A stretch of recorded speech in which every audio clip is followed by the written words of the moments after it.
Hey everyone, Mattman here. I'm going to share a portion of a video with you that I think you're going to love. It was amazing to me, and I think you will find it just as amazing. I was told about this video by Bond, George Bond. And he was correct. This video by Young Earth creationist Ian Juby is one of my favorites.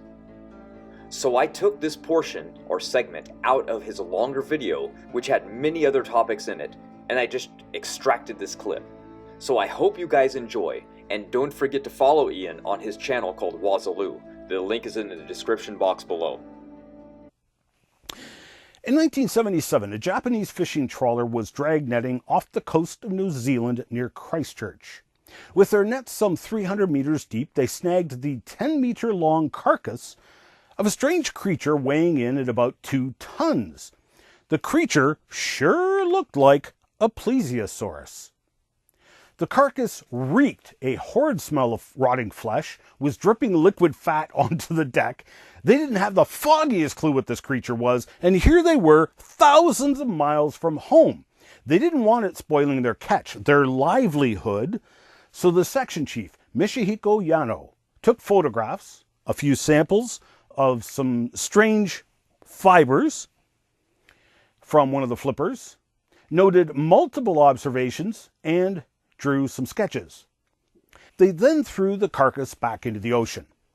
When they got back to Japan, the photographs were developed and drawings were handed over to several researchers. Dr. Fujio Yasuda, who was a professor of ichthyology, the study of fish, at Tokyo University, and Professor Yasunori Maizumi, oh boy, I hope I said that right, who is the Director General of Animal Research at the National Science Museum. After seeing the photographs and drawings and hearing the testimonies of Yano and the other shipmates, Imaizumi remarked that it's a reptile and the sketch looks very like a plesiosaur. He further remarked that the evidence seemed to show that these animals are not extinct after all. It's impossible for only one to have survived. There must be a group. A commemorative stamp was issued celebrating the discovery in 1977. Everyone was in agreement concerning this astonishing find, yet the following year a mysterious thing happened. A team of French scientists became involved and a symposium was assembled that concluded it was merely the corpse of a dead basking shark. Let us pause for a moment to evaluate the situation in 1977. These people were experts in their field. First of all, the entire ship was a fishing trawler. These people spent their life on the ocean. Do you not think they would know a dead basking shark when they saw one? Their testimonies confirmed one another specifically and refuted a dead basking shark interpretation right out of the chute. Michihiko Yano, the section chief who took the photos, was actually a trained marine biologist.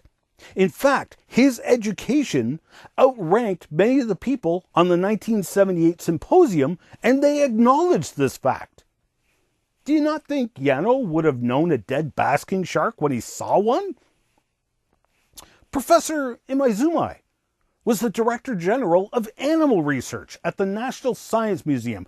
Do you not think he would have known a dead basking shark when he saw one? What followed out of the symposium was suspicious and frankly stifled further scientific research, but certainly stopped questioning of evolutionism caused by the find. The symposium did not take testimony from Yano, a trained marine biologist who had more education on the topic than many of them, and had examined the corpse firsthand. The panel publicized their bizarre conclusion that was loaded with contradictions. I, for one, would like to go back over there with a submarine robot, as the oceans are still the most unexplored place on planet Earth. And Imaizumi was right. It's impossible for only one to have survived. Malcolm Bowden, publishing his analysis 22 years ago, solidly refuted the basking shark hypothesis, which anti-creationists latched onto and heavily promoted. But Bowden was also careful to say it was a plesiosaur-like creature. There was differences between the corpse and anything we know from the fossil record, even though our knowledge from the fossil record is certainly incomplete. Let's analyze this. Whenever Jaws showed up in the movie, aside from the music, how did you know Jaws had arrived? Dun dun dun dun dun dun dun dun dun. The dorsal fin. Hey, where's the dorsal fin? Take a look at the photos yourself. Where's the dorsal fin? All of the experienced fishermen on the boat described the exact same thing. It reeked of rotting flesh and was dripping fat off the corpse. Sharks give off ammonia when they decay, not the smell of rotting flesh. And sharks do not have fat under their skin. 2 more strikes against the basking shark. Look at the red flesh. Basking sharks do not have red flesh. Strike 4. The corpse was dredged up from 900 feet below the surface. When they die, basking sharks float. Mammals sink. Strike 5. The creature had 4 large diamond-shaped flippers, in proportion matching the plesiosaurus and in direct contradiction to any kind of shark. Look at them yourself. Here you can see the 2 front flippers, and the rear flippers are just off camera and almost the same size as the front ones. Strike 6. The covering of strong dermal fibers, which is visible even in the photographs, is found in mammals, not sharks. Strike 7. The nares, or nostril openings, are on the front of the skull, not like sharks. Strike 8. The head was hard bone, not cartilage like what is found in sharks. In fact, Bill Cooper pointed out another observation from the photos. Look at this cable right here.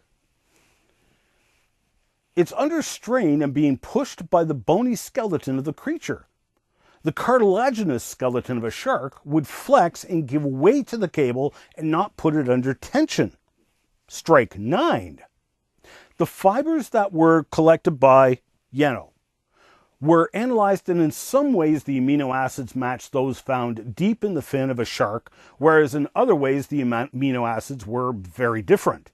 First of all, if it really is a basking shark, then the amino acids should be an exact match, not a close match, and with several contradictions.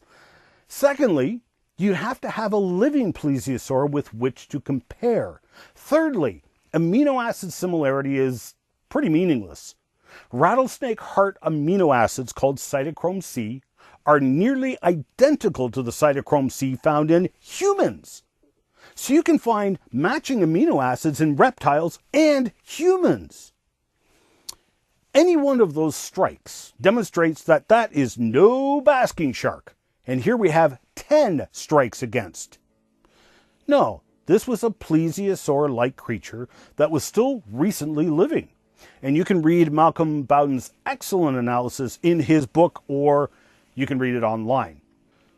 The plesiosaurs are loosely considered marine dinosaurs, and the possibility that dinosaurs are not extinct is a fun topic for which there is surprising evidence. But if a living dinosaur were captured today, would that cause evolutionists to abandon their religion?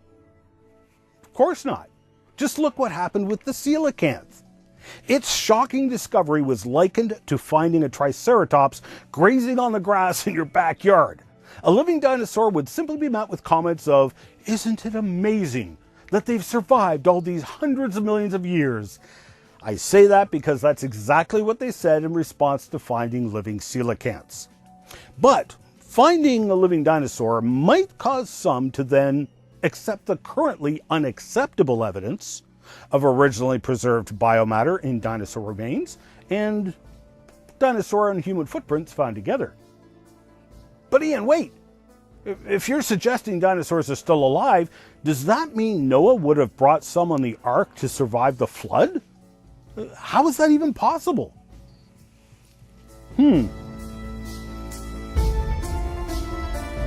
As a quick reminder to everyone, hit that like button. It actually does help.